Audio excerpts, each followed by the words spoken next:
Shalom, shalom, Zion. Shalom, shalom to the whole house, the whole bayif of Yasharal on this first day of the week. Shalom to the older brother, Yahudah. Shalom to the younger brother, Ephraim. Shalom to the former Gentile, the former stranger, the former Gur, the former Goyim, who indeed is no longer a Gentile, but having been engrafted into the Bayif of Yasharal through the Hamashiach, through Natsah, whereby becoming Natsarim, becoming branches, Natsah being branch, Ha being the branch being the Hamashiach, and whereby now you, having been engrafted into the house of Yasharal through Ha-Natsah, through our Hamashiach, whereby becoming Natsarim, branches, you too now are privy to the same covenants and the same promise and the same inheritance that was given to Yasharal and to Yasharal alone. Indeed, you are now adopted sons. You too now are fellow Yashralites. So I bid shalom now to the entire house of Yasharal, to both the native born and the stranger, to both the flock and the herd on this first day of the week. I bid shalom to the whole Bayif of Yasharal. The whole Bayif of Yasharal. Zion, Zion, I have another warning. I have another warning. Yahuwah has another warning for the house of Yasharal, to the Bayif of Yasharal. He has another warning. And that warning is, dogs cannot come into the house without a bath, Zion. Dogs cannot come into the house without a bath.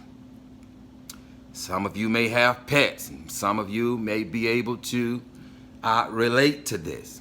You know, to your dog being outside all day and waddling in the weed, waddling in the weeds and waddling in the mud and waddling in dirt and grind and filthy things, and then wanting to come back in the house. No, the dog must be washed before you allow it to come back into the house. You don't know what your dog is tracking in. You don't know what type of parasites or insects that your dog has contracted while being out waddling in the weeds and waddling in the dirt and waddling amongst indeed unclean things. Indeed, your dog, the dog must be washed before coming into the house, lest he infect your house, lest he cause your house to be dirty with the same dirt with which that is on him. Least some of these parasites, least some of these fleas that he may have contracted, least some of these things come into your house and become a part of your house. Indeed, your dog must be washed before being allowed to come into the house. What am I saying? What am I saying? Obviously, I'm using an analogy. Obviously, I am using an analogy. But what am I saying? What am I saying? What is Yah saying? What does Yah want you to know, Zion, with respect to dogs and with respect to the truth that dogs cannot come into the house without a bath? They cannot come into the house without a bath. Well, painting this picture for you, Zion, if you will, painting this picture for you, and just to give you an idea of what a dog is, of what Yahuwah considers to be a dog, let's read through a few scriptures. Let's read through a few scriptures so as to lay the foundation of this teaching with respect to dogs not coming into the house without a bath. So reading in Hazum Revelation, the 22nd chapter, the 14th verse, and the 15th verse, we read here, Baruch are those doing his commands, so that the authority shall be theirs unto the tree of life, and to enter through the gates of the city.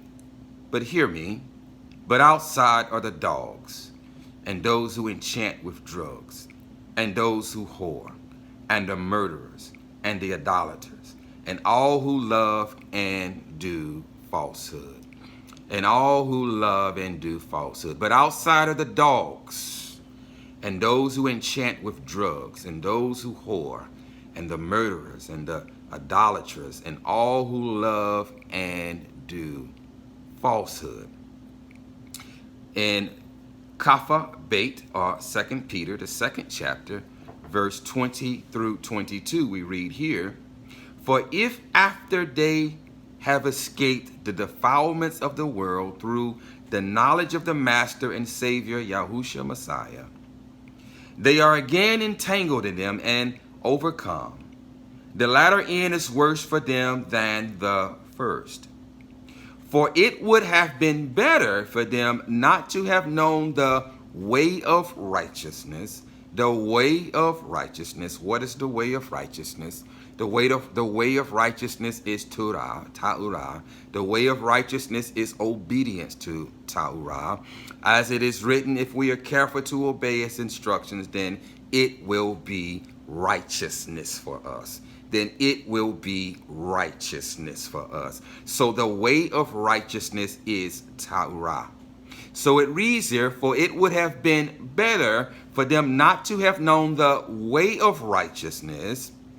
The way of righteousness, and again, the way of righteousness is ta'urah. Ta'urah teaches us to make a what? A distinction between the clean and the unclean, whereby if we make a distinction between the clean and the unclean, then we are considered to be clean.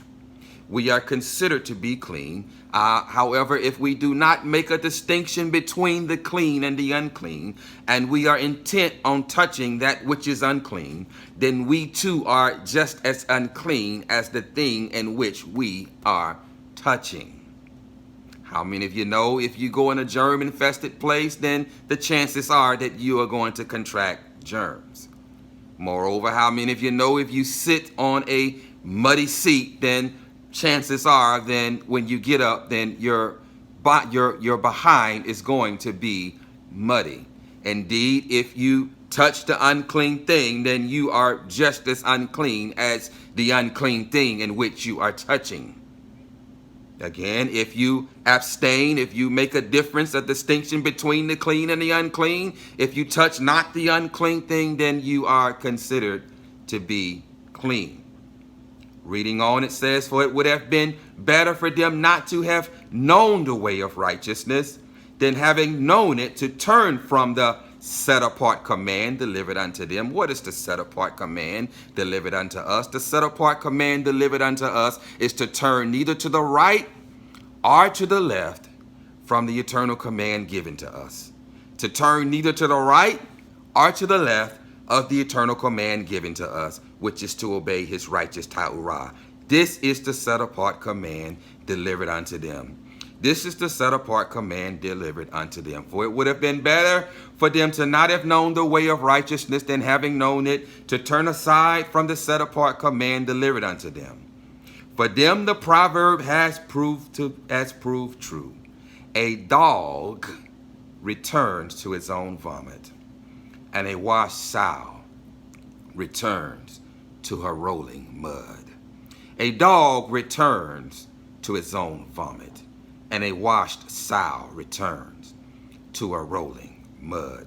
By reading these two scriptures, and I have two more examples by the mouth of two or more witnesses, let every matter be established. So I have two more witnesses, but by simply reading these two witnesses, you should now understand that a dog is identified as something unclean. A dog is identified as something unclean. Indeed, a dog, again, is identified as someone who does not make a distinction between the clean and the unclean, whereby forsaking the clean, whereby forsaking Yah's righteous ta'urah for that which is unclean, whereby becoming just as unclean as the unclean thing in which they are touching. This is a dog, an unclean thing, an unclean thing. Indeed, Gentiles are referred to as dogs. Why? Because Gentiles for the most part, reject the righteous ta'urah of Yah. Indeed, Gentiles do. Let's correct that. Gentiles reject the righteous ta'urah of Yahuwah for their own demonic sensual beliefs. For their own demonic sensual beliefs. Hence, one who forsakes the ways of the Gentiles and who attaches himself to the covenants of the Most High Yah is no longer considered a Gentile, as we read in the 2nd chapter of Ephesians, that these who in fact are indeed forsake the ways of the Gentiles, of the nations, and come out from uncleanness, and then began to make a distinction between the clean and the unclean via Yahuwah's righteous ta'urah and having been engrafted through Hamashiach, through the branch, are considered now former Gentiles, former nations, no longer considered unclean, no longer considered unclean. Hence, Kapha makes the point here that for if they have escaped the defilements of the world through the knowledge of the Master and Savior Yahushua Messiah, in other words, if they have escaped the defilements of the Gentiles, and they are again entangled in them in the ways of the Gentiles, the unclean, and overcome, the latter end is worse for them than the first. For it would have been better for them not to have known the way of righteousness. Torah is the way of righteousness. Then having known it, to turn from the set-apart command. The set-apart command, again, is to turn neither to the right or to the left of the eternal command given to us, which is to obey his righteous Torah, and to turn neither to the right or to the left from obeying it. For then having known it, to turn from the set-apart command delivered unto them. For them, the proverb, for them, we're talking a noun here. For them, the proverb has proved true. A dog returns to his own vomit, and a washed sow returns to her rolling in the mud. Indeed, a dog is an unclean thing. A dog is a Gentile, is one who does not make a distinction between the clean and the unclean. Is who in fact is content upon operating in uncleanness, who is intent on touching the unclean thing, because they have no idea what Yahuwah considers to be clean and what Yahuwah considers to be unclean, what Yahuwah considers to be set apart, and what Yahuwah considers to be profane, because they won't adhere to the very instruction that teaches them to make a distinction between the clean and the unclean. You see, they would rather adhere to the commands and doctrines of men. They would rather adhere to the doctrines of demons than the instructions of Yah, which is a lamp into our feet and a light into our path, which shines light on darkness, which shines light on sin, which shines light on uncleanness, and which teaches us to make a distinction between the clean and the unclean. See, they reject this. They reject this. Hence, they are wandering around, fumbling around in darkness, trying to find their way around. And while they're trying to find their way around in darkness, they're constantly touching that which is unclean. Hence, they are unclean dogs. Unclean dogs. In Matif Yahu, or Matthew, the 7th chapter, the 6th verse, we read, do not give what is set apart to dogs. Do not give what is clean to dogs. Do not give what is clean to dogs. Nor throw your pearls before unclean pigs. Indeed, Gentiles are also considered pigs, but you wouldn't let a pig into your house. Most of you wouldn't. Most of you would not let an unclean, filthy swine into your house. But you let dogs into your house when they are considered unclean as well. They are also considered unclean. I'm not saying that you shouldn't have them as pets, but the word of Yah considers them unclean. But most people, a lot of people, well, let me retract that. Not most people, a lot of people are content with allowing them into their homes, allowing unclean animals into their homes, because they won't make a distinction between the clean and the unclean. But let me say this. They are only considered unclean in terms of consumption. In terms of consumption, dogs are only considered unclean in terms of consumption. They are unclean to eat. They're good for pets. We should love them. We should not mistreat them. Indeed, Yahuwah will hold everyone accountable, is going to hold everyone accountable for mistreating his creation, for mistreating even dogs. But I just need to make the point here that Yahuwah speaks in terms of dogs. When he's speaking in terms of dogs, he is speaking in terms of something unclean. He's speaking in terms of something unclean. And so with the dogs that are in some of your houses, I'm not telling you to kick your dogs out of your houses. They are unclean in terms of consumption. But for the purpose of this teaching, dogs are considered unclean for consumption. And they are considered unclean. Gentiles are considered dogs. So it reads here in Matthew, or Matif Yahu, the 7th chapter, the 6th verse, do not give what is set apart to the dogs, nor throw your pearls before swine.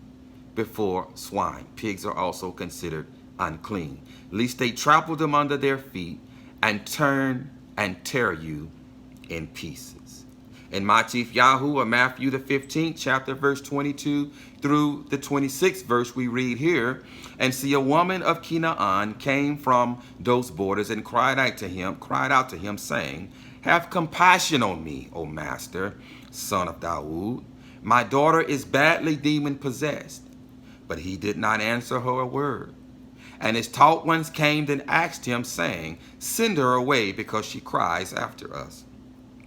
And he answering said, I was not sent except to the lost sheep of the house of Yasharal. Now, I don't have time to deal with this passage.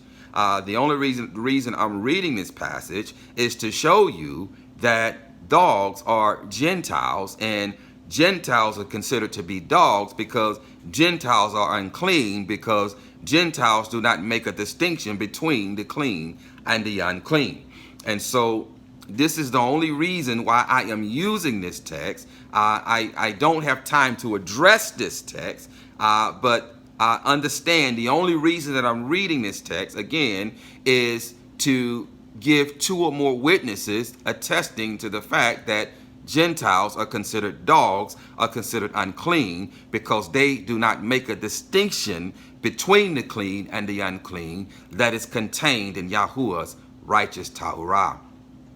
I was not sent except to the lost sheep of the house of Yasharal. But she came and was bowing to him, saying, Master, help me. And he answering said, it is not good to take the children's bread and throw it to the little dogs.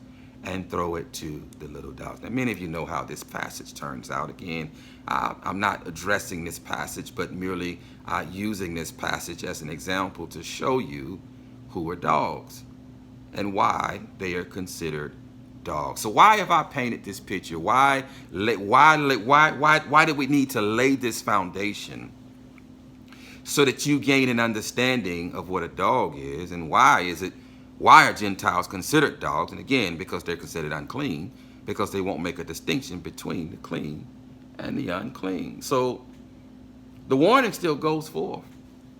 Dogs cannot come into the house without a bath. Dogs cannot come into the house without a bath. They're unclean. They can't come into the house without a bath. They cannot come into the house without being washed. They must be washed. They're unclean. They're unclean. They've been waddling out in mud. They've been digging up dead bones. They have been rolling around amongst dead things. They have contracted parasites and fleas, and they have mud all over them. They're unclean. And they have been out in the field waddling and digging up all kinds of dead things, putting it in their mouths, and doing all sorts of unclean things. And so before you can allow them into the house, they must be washed. They must be washed. Picking up this thought, we turn to the book of Bamidbar, commonly called Numbers, the 19th chapter. We're going to read it in its entirety.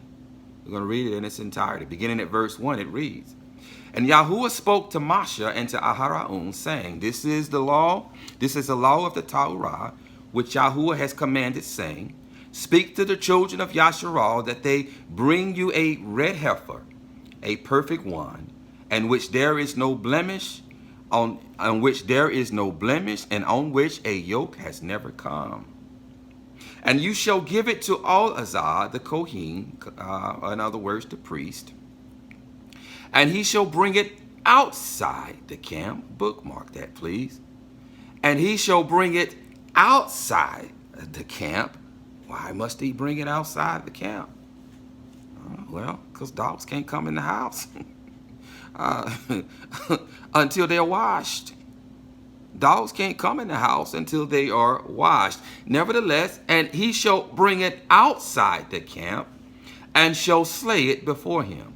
And Al-Azar the Kohen shall take some of his blood with its finger, and sprinkle some of his blood 7 times toward the front of the tent of appointment. And the heifer shall be burned before his eyes. He burns its hide, and its flesh, and its blood, and its dung. And the Kohen shall take cedar wood, and hyssop, and scarlet, and throw them into the midst of the fire, burning the heifer. Then the Kohen, or priest, shall then wash his garments." Why? Because he has been amongst unclean things. And he too must wash his garments, "and shall bathe his body in water, and afterwards come into the camp. But the priest is unclean until evening." Why? Because he has touched something unclean. He has touched something unclean. He has touched the dead. He has touched the dead. He has touched something unclean. It's not so much of him touching the heifer, but what the heifer represents. Nevertheless, we read, "And he who is burning it washes his garments in water, and shall bathe in water, and is unclean until evening. And a clean man shall gather up the ashes of the heifer, and shall place them outside the camp in a clean place. And they shall be kept for the congregation of the children of Yasharal, for the water for uncleanness." Other translations say for the water of purification. Now the Hebrew word here is nidah. Nidah. And this word has to do with uncleanness. It has to do with that which is abhorrent, because it is also used in the sense of being menstruous, of being unclean, of being menstruous and adulterous. Nidah. Nidah. It also alludes to separation. Separation, as a menstruous woman has to be separated during her nidah, her period of uncleanness. So nidah also alludes to separation. And so we read here, "And they shall be kept for the congregation of the children of Yasharal, for the water for uncleanness." It is for cleansing from sin. It is for cleansing from sin, from uncleanness, from waddling out in the weeds and waddling out in the mud and waddling amongst unclean things, and from waddling amongst dead things and picking up parasites and fleas. It is for cleansing from sin, from uncleanness. And he who gathers the ashes of the heifer shall wash his garments and is unclean until evening. And it shall be a law forever, ulam, forever, which means eternity, which has to do with the vanishing point, meaning that it is so far ahead that this which has been established that cannot be changed is so far ahead, it extends so far into the future that it vanishes, yet it's still there. It's still there. Eternal, eternity, eternity. So it reads here, and it shall be a law forever to the children of Yasharal and to the stranger, the ger, who sojourns in their midst. He who touches the dead of any human being is unclean for 7 days. You know, those dogs, they like to dig up dead things. Yes, dogs like to dig up dead things. They like to play with dead people's bones and dead things' bones and wallow in dead things. They like to wallow on the carcass of dead stuff. They like to waddle in the mud. They like to waddle amongst dead things, amongst unclean things. Yes, dogs like unclean things. You don't believe me? Let your dog out in the yard or let him run in the woods. There's no telling what they're going to dig up and bring back to your house. They like digging. They like waddling amongst unclean things. They like waddling amongst unclean things. Nevertheless, it reads, and they shall be, let's go back. And a clean man shall gather the ashes of the heifer and shall place them outside the camp in a clean place. And they shall be kept for the congregation of the children of Yasharal for the water of uncleanness. It is for cleansing from sin. And he who gathers the ashes of the heifer shall wash his garments and is unclean until evening. And it shall be a law forever to the children of Yasharal and to the stranger who sojourns in their midst.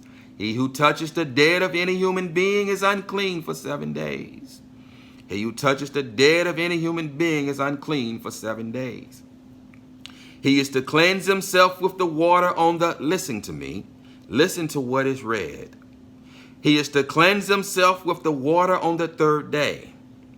And on the 7th day, he is clean. But if he does not cleanse himself on the 3rd day, listen, hear me, then on the 7th day, he is not clean.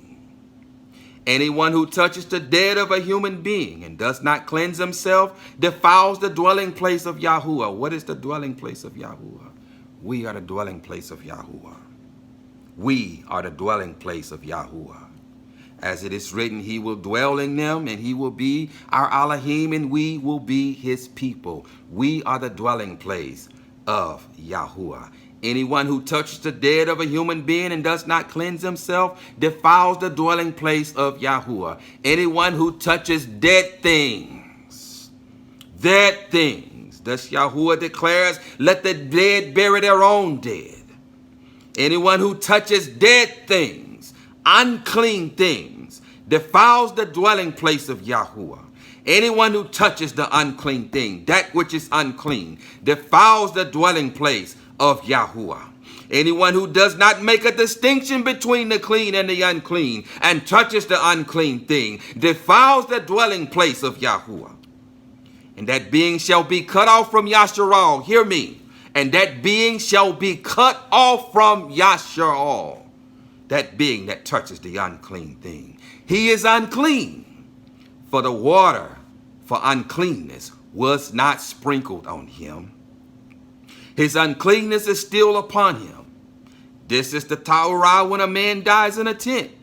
All who come into the tent and all who are in the tent are unclean for 7 days.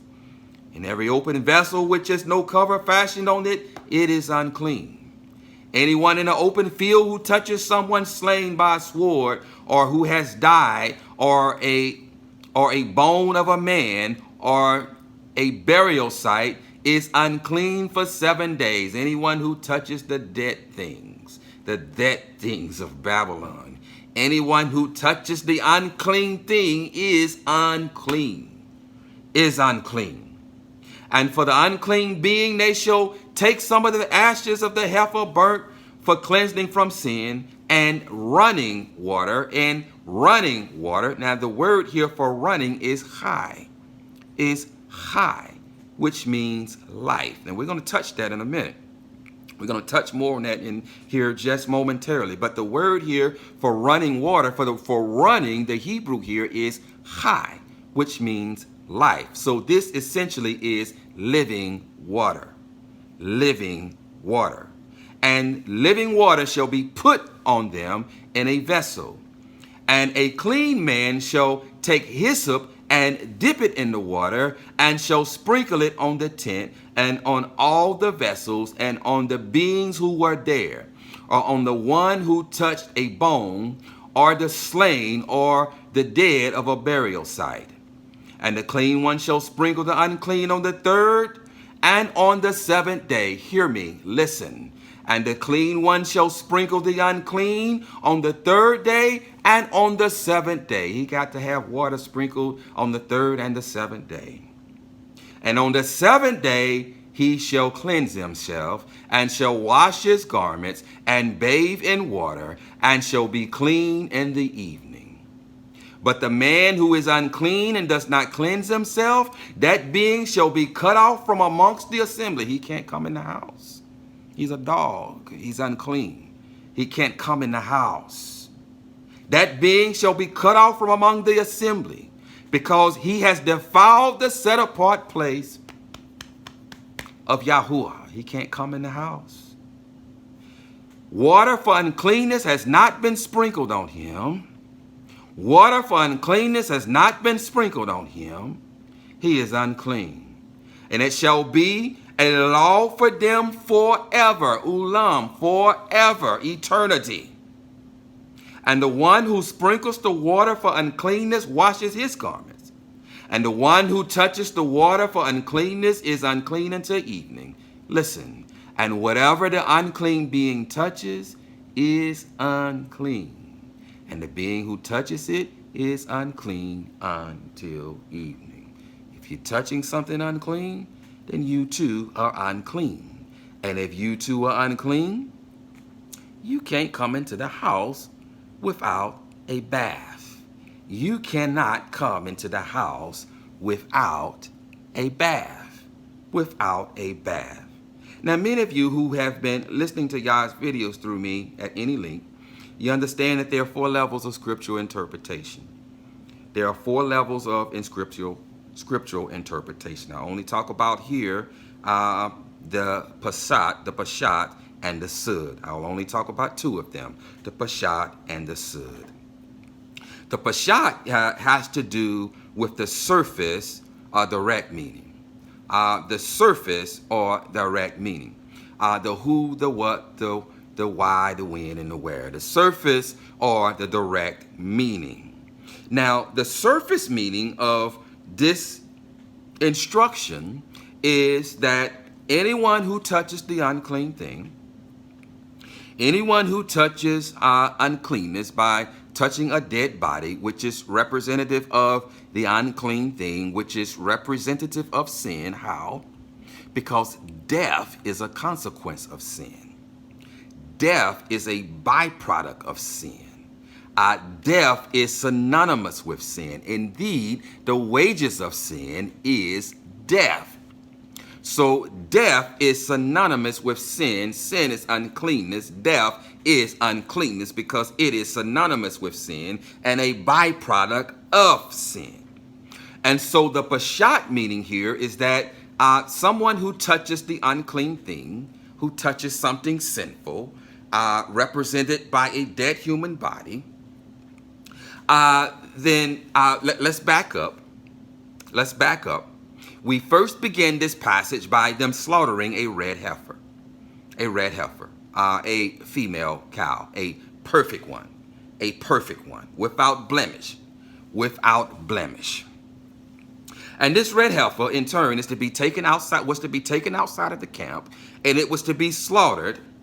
And then its blood was to be taken by YAHUAH'S the Kohen and sprinkled 7 times towards the tent of appointment, because this offering had to be taken outside of the camp. It was taken outside of the camp because the ashes of the red heifer were left there for when, and again, let's back up a little bit. YAHUAH'S then had to burn the red heifer. He had to burn it, the skin, the hide, the dung, and the blood and everything. And then the ashes were then to be left out there in a clean place. And so when someone touched a dead thing, a dead human body, again, representative of something unclean, then they were to go outside of the camp. They had to go outside of the camp. They had to come outside of the house because they had become unclean. They had to come outside of the house and go to a clean place outside of the camp where the ashes were and where there was living water, running water, and they had to go out there and have the water sprinkled on them. They had to take a bath. They had to take a bath. And at the conclusion of 7 days, then they were allowed to come back into the house, because now they are considered clean. Now you can come back into the house. This is the Peshat meaning. This is the Peshat meaning.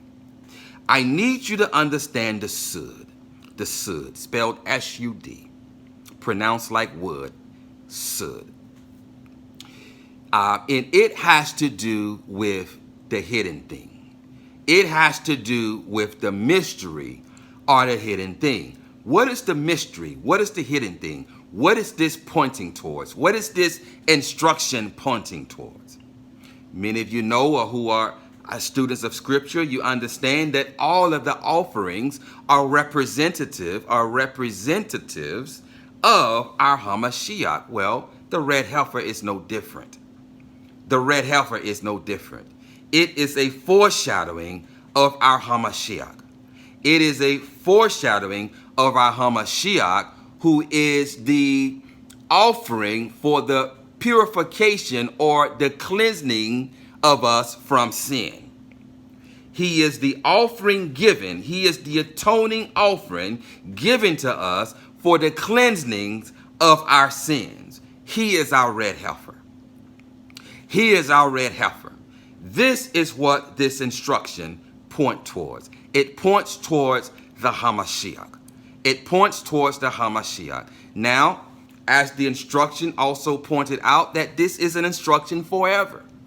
This is an instruction forever. Indeed, the Hamashiach is the same today, tomorrow, and evermore, because he is Yahuwah.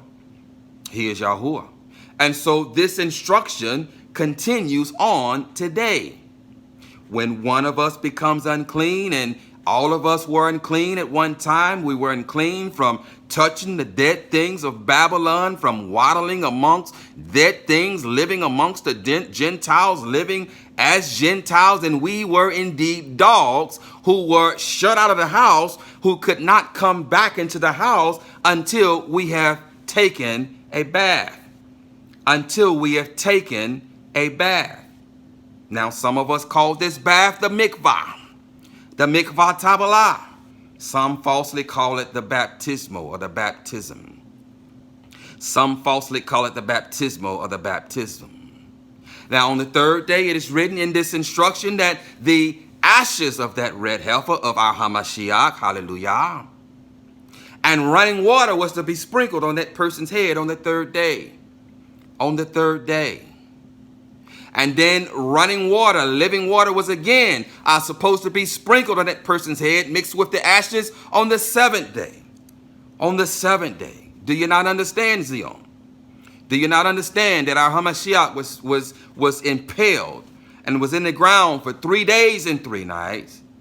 And then he rose. Some translations say he rose on the 3rd day, but how can he be in the ground 3 days and 3 nights like Jonah, like Yonah, as he spoke that I won't give you any signs except for the sign of Yonah, as he was in the grave, and he was in the belly of the fish 3 days and 3 nights, so shall the Son of Man. And so he was in the ground 3 whole days and 3 whole nights. But Some translations say he rose on the third day. He rose on the third day. Do you not understand that when you immerse in his set apart name, outside of the camp, that you are having these waters of purification, these waters of uncleanness sprinkled on you, mixed with his ashes. Mixed with his ashes. Indeed, you are being immersed on the third day. You are being immersed on the third day. You're being immersed on the third day. And in the physical, Zion, in the physical, right now in time, once you're immersed in the physical, once you undergo the mikvah, tabbalah, the immersion in the set-apart name of Yahushua on the third day, in the physical, you are being delivered. You are being delivered. You are once again now invited to come back into the camp, to begin the walk, to come back into the camp of Yasharal. He now indeed sees you as his wayward son who has come home and who is now back established in covenant with him, provided that you're walking in the light, that you are walking in his righteous Torah, and that you have received the immersion of the Ruach HaKodesh. He now sees you as his son. He now sees his son reconciled back to him.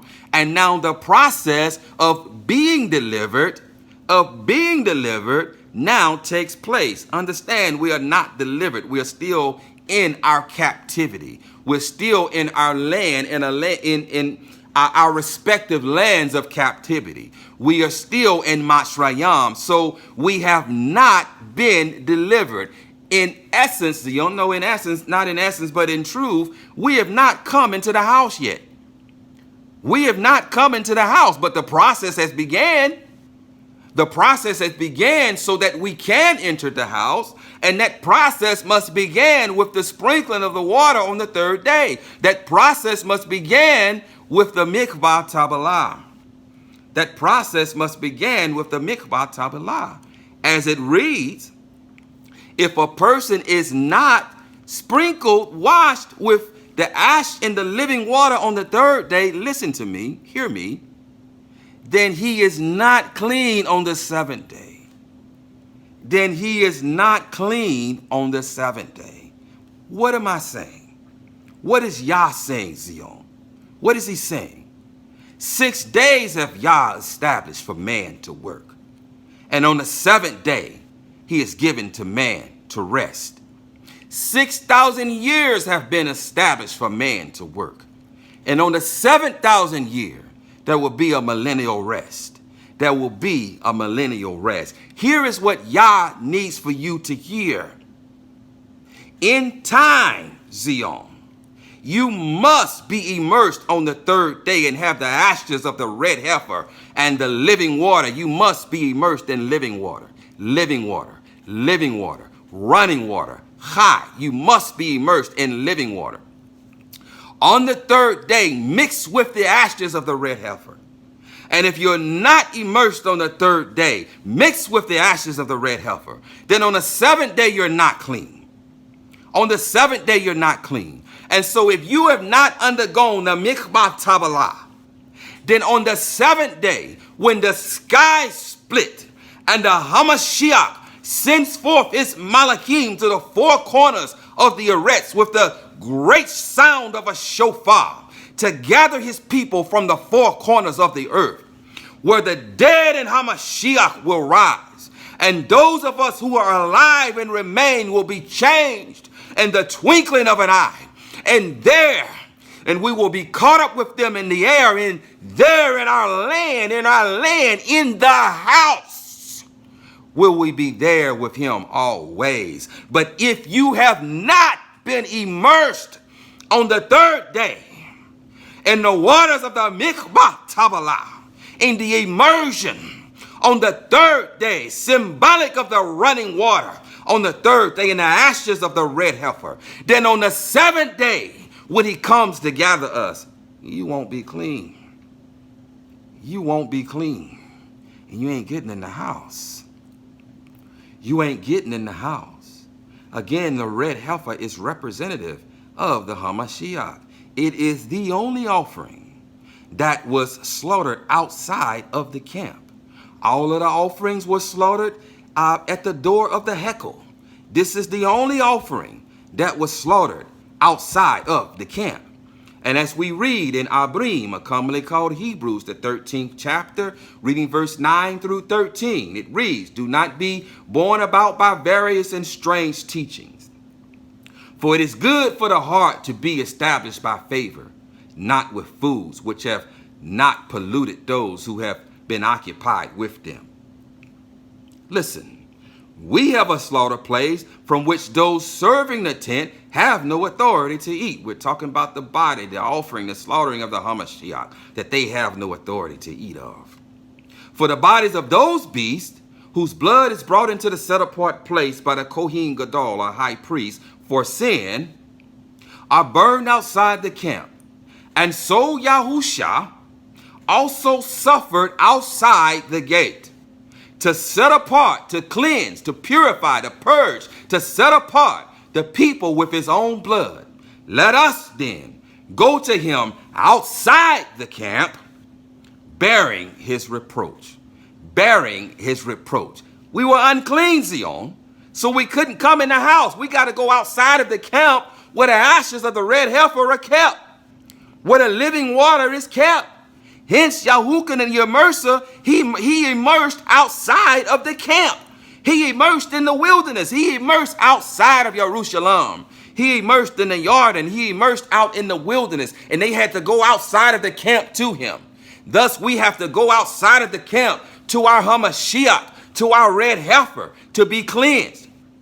And if you are not immersed in his set-apart name, then all that filth, the touching of dead things, of touching dead bodies, of touching the filth of Babylon, then all that menstrual cycle is still on you. Then all that leprosy is still on you. And all those running sores are still on you. And you still have your niddah. You are still in the niddah. You are still in your separation. You are still menstruous because you have not come outside the camp and been immersed in the set-apart name of Yahushua. You are unclean. You're a dog that has not been washed. You are a former dog that still has not been washed.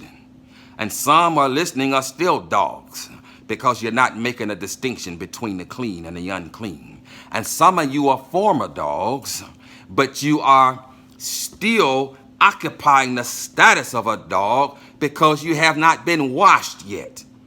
You ain't been washed, so you can't come in the house. And as written in the book of Hazon, outside of the dogs, unless you were washed, you can't come in the house. You can't come in the house. And unless you are washed on the third day, as written, on the seventh day, you are not clean. Towards the end of that passage, it says that that uncleanness that comes upon a tent, or that someone who comes upon a slain body in the field, or who slays someone, those waters on the third day has to be sprinkled on them. And on the seventh day, those waters have to be sprinkled on them. And then they are clean. And then they are clean. Not until the seventh day, the 7,000th year, are they clean. But if they did not wash on the third day, then on the seventh day, they are not clean. So if you have not washed, undergone the mikvah tabalah on the third day, on the seventh day, you will not be clean. You don't believe water is going to be sprinkled on us on the seventh day? Turn with me to the book of YAHUAH'S, commonly called Ezekiel, the 36th chapter, and we'll read verses 24 through 38. Beginning at verse 24, it reads, "And I shall take you from among the nations, and I shall gather you out of all the lands, and I shall bring you into your own land, and I shall sprinkle clean water on you, and you shall be clean." This is the seventh day, Zion. This is the 7,000th year. This is the 7,000th year. And I shall take you from among the nations, and I shall gather you out of all the lands, and I shall bring you into your own land on the 7,000th year, on the millennial rest, when he gathers his first fruit from the four corners of the earth.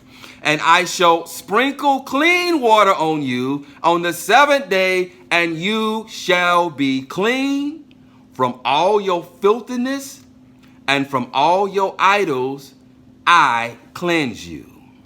And I shall give you a new heart and put a new spirit within you. And I shall take the heart of stone out of your flesh, and I shall give you a heart of flesh. And I shall take the heart of stone out of your flesh, and I shall give you a heart of flesh, and put my spirit within you. And I cause you to walk in my laws and guard my right rulings, and shall do them. And shall do them. I was going to read further, but I'll stop right there. I'll stop right there because I don't want to make this video too long. This is the seventh day in which we will be sprinkled, and we are not considered clean until the second sprinkling. Until the second sprinkling, as it reads here, and I shall take you from among the nations, and I shall gather you out of all the lands, and I shall bring you into your own land, and I shall sprinkle clean water on you. See, this is the sud meaning of by 19. And you shall be clean from all your filthiness on the seventh day, and from all your idols I cleanse you. And I shall give you a new heart and put a new spirit within you. And I shall take the heart of stone out of your flesh, and I shall give you a heart of flesh and put my spirit within you. And I cause you to walk in my laws and guard my right rulings, and shall do them. And shall do them. If you haven't undergone the mikvah Tabbalah, then you can't be clean on the seventh day. If you haven't been washed on the third day, then you can't be cleansed on the seventh day. Do you understand, Zion? Do you understand? If you haven't been cleansed on the third day, then on the seventh day, you can't be cleansed either. It's two steps. You have to be sprinkled on the third day. You have to undergo the mikvah Tabbalah, symbolic of dying, being buried, and resurrected with HaMashiach, and having the ashes mixed with the living water sprinkled on us on the third day. And as we read here on the seventh day, when he gathers us in the 7,000th year from the four corners of the earth, he's going to sprinkle us on the seventh day, as written, as ordained, as an eternal instruction, and by Midbar, the 19th chapter. The 19th chapter. Moreover, if you're not making a distinction between the clean and the unclean period, then you're just a dog. You're still a dog. You're still a dog, but I'm not necessarily addressing them. I'm addressing you, Zion. Those of you who have come out from amongst the dogs, but you are not on the path of being delivered, of being invited back into the house, back into the camp, because you haven't undergone the washing on the third day. You can't come in the house. I mean, it's a two-step process again. If you haven't been washed on the third day, then you ain't clean. You cannot be clean on the seventh day. You cannot be clean on the seventh day. It is mandatory. It is an eternal decree that you be washed on the third day, that you undergo the mikvah Tabbalah on the third day and on the seventh day.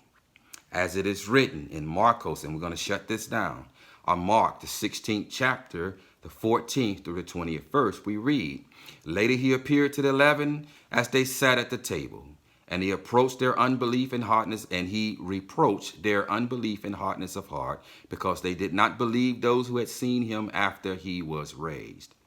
And he said to them, Go into all the world and proclaim the good news to every creature. Listen, he who has believed and has been immersed shall be saved. He did not say he who has believed and has been immersed is saved right now. He said he who has believed and has been immersed shall be saved at some future time. On the seventh day, when you get the second sprinkling of the water. When you get the second sprinkling of the water. He who has believed and has been immersed, it's mandatory. shall be saved. But he who has not believed shall be condemned. You must be immersed in the set-apart name of Yahushua on the third day and be cleansed with the ashes of the red heifer, representative, a foreshadowing of Yahushua, and the living water. And the living water. It's mandatory. If you do not undergo it, you shall be condemned. These are not my words. You're going to be condemned. And these signs shall accompany the ones who believe. In my name they shall cast out demons. They shall speak with renewed tongues. They shall take up snakes, and if they drink anything deadly, it shall by no means hurt them. They shall lay hands on the sick, and they shall get well. Then indeed, after the master had spoken to them, he was received up to Shamayim and sat down at the right hand of Elohim. And they went out and proclaimed it everywhere while the master worked with them and confirmed the word through the accompanying signs. Amen. Amen.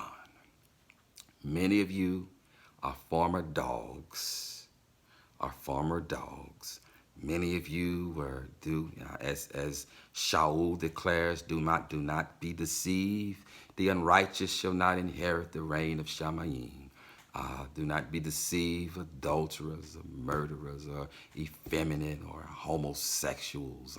None of these shall enter the reign of Shamayim. And then he goes on to say, as such were some of you, but you were washed. But you were washed and set apart, cleansed and set apart, and set apart. So if you have not been washed, then that stuff hadn't been washed off of you. And so if you have not been washed on the third day, then on the seventh day, you can't be clean. You cannot be clean. Again, many of you were former dogs, former Gentiles, who have now come into the way, but you haven't been washed. You still have the dirt of that dog on you. The dirt of dogs on you, and if it remains on you, you can't come in the house. You can't come in the house. So you were former dogs, but unless you are washed, again, you cannot enter the house. You got fleas. You got fleas. You got parasites on you. You got mud. You got dead stuff on you from rolling around in dead stuff. You can't come in the house. That can't come into the house. We're not in the house yet. We won't be in the house until he gathers us from the four corners of the Eretz. We are being delivered in order to enter into the gates of the city. We're not in the house yet. And if you have not been immersed on the third day and had the ashes of the red heifer sprinkled on you by belief, you can't be clean on the seventh day. Then you cannot be clean on the seventh day. I pray that this has been a barakah. I pray that this has been edifying. I pray that this has been eye-opening. I pray that it has inspired you to go outside of the camp to the Hamashiach and undergo the mikvah tabalah and have the ashes of the red heifer mixed with living water sprinkled upon you. I pray that this inspires you to do that. I pray that it further inspires you to stay in the path of Zedekah, to stay in the path of righteousness, whereby we stay clean. I pray that it inspires you to hunger and thirst for righteousness so that you are filled, so that he will fill you with the spirit of righteousness, so that he will fill you with the set-apart spirit, because without the set-apart spirit, without his set-apart spirit residing in you, you do not belong to him. You are not his. You don't have his DNA. So I pray that this has inspired you. I pray that it has cut going in and out. I pray that it has edified you. Yahuwah barak you and guard you. Yahuwah make his face shine upon you and show favor to you. Yahuwah lift up his face upon you and give you shalom. Thus you shall put my name on the children of Yasharal, and I myself shall barak them. Amen.